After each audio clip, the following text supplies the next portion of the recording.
হুমকির মুখে ইরান নিয়ে নতুন বার্তা দিলেন ডোনাল্ড ট্রাম্প। জানান, যুক্তরাষ্ট্রের সঙ্গে আলোচনায় বসতে চায় ইরান, তবে দমনপীড়ন এবং ইন্টারনেট বন্ধে তেহরানকে হুঁশিয়ারি দিয়েছেন মার্কিন প্রেসিডেন্ট। আর এই নিয়ে ইরানকে নিষেধাজ্ঞার সতর্কবার্তা দিয়েছে ইইউ। এদিকে চলমান বিক্ষোভকে দাঙ্গা আখ্যা দিয়ে নিহতদের স্মরণে 3 দিনের শোক ঘোষণা করেছে খামেনি দেশ। চতুর্থ দিনের মতো বন্ধ রয়েছে ইন্টারনেট সেবাও। মার্কিন মসনদে বসে ইরানের চলমান বিক্ষোভে ঘি ঢালছেন ডোনাল্ড ট্রাম্প। ছক কষছেন কিভাবে দেশটিতে খামেনির আধিপত্যে ভাঙন ধরানো যায়।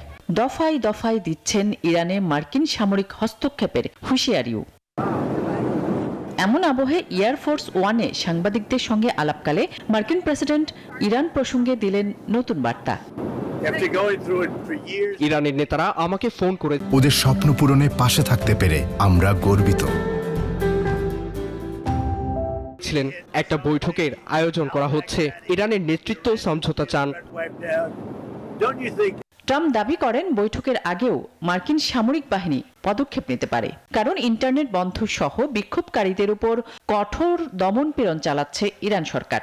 ইরানে দমন নীতি নিয়ে সোচ্চার ইউরোপীয় ইউনিয়নও সতর্ক করেছে, বিক্ষোভকারীদের উপর দমনপীড়ন বন্ধ না হলে ইরানের উপর নিষেধাজ্ঞা দিবে ইইউ।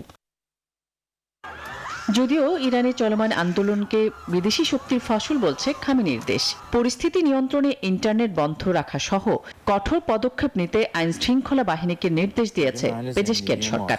বিক্ষোভকে ইসরায়েল ও যুক্তরাষ্ট্রের ইন্ধনে সৃষ্ট দাঙ্গা আখ্যা দিয়ে নিহতদের স্মরণে 3 দিনের শোক ঘোষণা করেছে তেহরান। আসমাতুলি, নিউজ 24।